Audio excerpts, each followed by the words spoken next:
segment was definitely shaken up a lot when Fiat came back to the United States in 2012. And this was the first vehicle they brought back, the 2012 Fiat 500. Now, the reason why Fiat actually did come back to the States in the first place is because they helped Chrysler with the bailout, and they did buy a big portion of Chrysler. So that's kind of how they helped themselves get back into America. And this small car has been around for a long time, and it's really the only car on the market that made a Mini Cooper feel huge. You can see this car is a lot smaller than a Mini Cooper. Compared to the 2012 Mini, it's about 7 inches shorter, although it is 2 inches taller, but it weighs about 200 pounds less. But you can see at the front, it's got a very cutesy, small car design with the bubbly headlights, the small grille. This particular one that I am showing you guys is the Sport trim. You can choose between the Pop, the Sport, and the Lounge trim, and then of course you get your choice between this hatchback body style or the convertible, which is known as the C. Later in 2012, Fiat did introduce the Abarth, which is the performance model. You can see at the back, very, very small, short overhang, short front and rear overhang. These 16-inch alloy wheels come standard on the Sport model. If you're going to go for the other trims, you're going to have 15-inch wheels. And then of course, my particular tester has these body graphics along the side. It makes for a very sporty looking vehicle, and it does confuse some people into thinking you have the Abarth. Of course, if you guys are actually going to drive the Abarth model, it will have a different exhaust. It is much louder. It has a different body kit, bigger 17-inch wheels. But overall, I like the design of this thing. It's definitely different. It's definitely unique. It's definitely fun, especially if you guys go for the convertible model. And it's something that I personally think is probably one of the best on the market in terms of the mini car class. And you guys know I'm not a big fan of this class. Now, even though this is a small car, Fiat designed the new 500 to be quite spacious on the inside, so when you open the door, you're instantly going to notice a pretty good amount of room in this vehicle. And even stepping inside, the roof is very high. This vehicle is a little bit taller than the Mini Cooper S, so you can see in terms of space, it's pretty good for two people. Now, first settling in, you're actually going to notice a pretty high ride height. The seat sits up a lot higher than most of the other cars in this class. And you can see here's the key for the vehicle. It is a flip key. I believe there's no smart access on this vehicle. I'll have to check that, especially on the updated models, but stick the key in the ignition here. You can see you have a very interesting set of gauges in this vehicle. You can see the tachometer and the speedometer, they're kind of built into each other. It's got a very annoying alarm clock chime though, in my opinion. But you can see my tester does have the 5-speed manual, so it's a pretty rare find. And of course, the 1.4 liter engine comes to life. It's a little bit of a noisy engine, but that's kind of expected in this class. Now, in terms of the rest of the interior for the 500, remember this car kind of competes with subcompact cars in terms of price range, so don't expect lavish materials. This piece here is color coded for the exterior, so that is very nice that they did give you that. But the materials here are all hard touch plastic. The graining feels pretty cheap, honestly, but the fit and finish is solid at least. The door panels as well, also hard touch plastic. You have a chrome door handle here. The window controls are actually right here. The driver window is automatic up, but only automatic, I'm sorry, it's only automatic down, it's not automatic up. The passenger window is just automatic down, but no automatic up. Kind of silly that they didn't include that. I mean, the thing only has 2 windows that roll down. Here's the manual climate controls. My particular Sport trim level does give you this little Sport button. We'll just get into that when I get into the test drive, but if you guys go for the other trims, you're going to have somewhat of a different feature. Like this is kind of like a mid-trim. You got these vinyl leatherette seats here, which are actually really nice. A little bit thicker bolstering extension. Now, the 5-speed manual in this car is quite interesting. It's got very long throws for me. I'm not really a fan of the throws. To go to reverse, you have to actually pull this up here and then put it in reverse. Kind of unnecessary. This is a 5-speed manual. It's missing a 6th gear. But the clutch as well is kind of very springy. Not really my favorite, but this should be a pretty easy car to drive. We'll get into that in a moment. You have one little armrest here that kind of flips up and down, your parking brake there, a little bit more storage there. If you guys look at the glove compartment, it's a pretty good size. But overall, I mean, this thing really is only reserved for 2 people. If you guys are going to put somebody in the back seat, there really is no space back there, and I would reserve that for packages or children, honestly.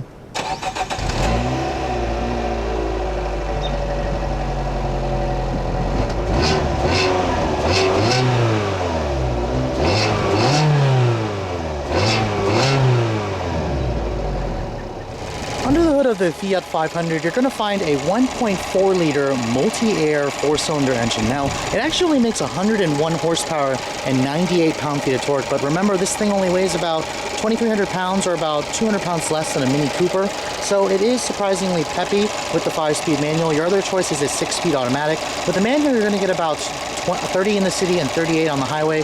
Go for the automatic, those numbers drop to 27 in the city, 34 on the highway. If you guys need more power, there is the Fiat 500 Abarth, which has basically a turbocharged version of this engine that makes 160 horsepower, but that's a different review. So I briefly had an opportunity to drive a Fiat 500 when they first came out. It was the automatic, with the 6-speed automatic. Wasn't very impressed with it. However, this 5-speed sport trim is definitely a little bit more intriguing, although it is down a gear compared to most of the competition. Well, actually, I take that back. Most of the norm. We're used to 6 speeds now. This 5-speed definitely helps wake this car up and make it a little bit more fun to drive.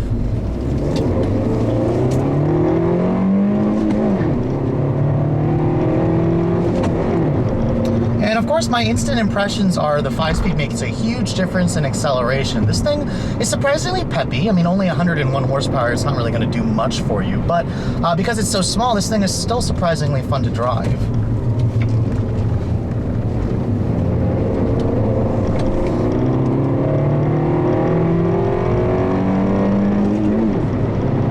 Now, even though you've got a 5-speed, it's still going to take a little bit of time to get to 60. This thing was rated to go to 60 in about 10 seconds, which is awful by today's standards, but the automatic does it in about 12 and a half, so it is an improvement. If you guys are looking for an actual quick 500, go for the Abarth. That'll actually shave 3 seconds off of this car's time and put it in around the 7-second range. Now, this thing is surprisingly refined, I must admit. I mean, I've driven a lot of other cars in the micro class, but this probably has the most refined ride.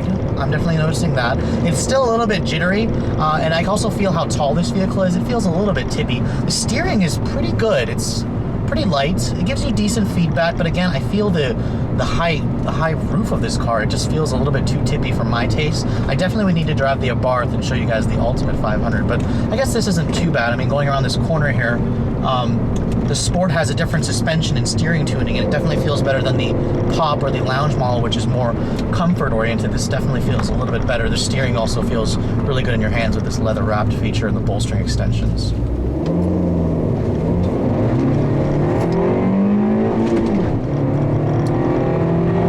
But barely enough power to get second gear to chirp, and I'm not really too big of a fan of this stick. It's got very long, rubbery throws. It doesn't really give you much feel through the gates. The clutch also doesn't give you much feel. I'm kind of trying to figure out where the engagement point is. It is very light, so it is pretty easy to drive this car. Fiat probably could also do some fine-tuning with the throttle response. It's not very good at rev matching. When I stab the throttle, I wanted to instantly put the revs up, and it doesn't really do that for you. But again, this is more of a comfort-oriented mini car. These things aren't really sports sedans, so you kind of have to lower your expectations. Visibility in here, though, is excellent. I mean, this is a really small car. The mirrors are a good size. You have an integrated blind spot mirror. The view out of the back is good. I mean, this thing is so short, I can literally look up behind me and it's the front of the car. It's the back of the car.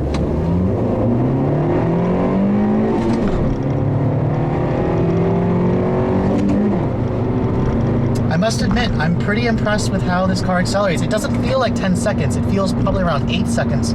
And the engine is actually surprisingly refined. It gives you a decent noise. The Abarth, I've read, is very, very loud. And actually, if you guys have driven the old Dodge Neon SRT4, that's the car that the Abarth kind of reminds you about when you are getting on the gas. Now, this kind of a car is not very practical. It's one of the reasons why I don't like the mini car segment. But the 500 is not bad. At least it does give you some back seats, something that the Smart for 2 doesn't give you. The Scion IQ does, but it only comes with a CVT. It's definitely not as fun as this. And cargo area in the back is not bad. You're going to look at just under 10 cubic feet of cargo space with the seats up. So we're coming up to the conclusion of this review, and I have to say, this 500 with the 5-speed manual and the Sport model is actually impressive to me. I think it's probably the best mini car on the market. I mean, it doesn't really have much competition. It has literally the Chevrolet Spark, awful car, the Scion IQ, cute car, only comes with a CVT, or the Smart 4.2, which is truly an awful car.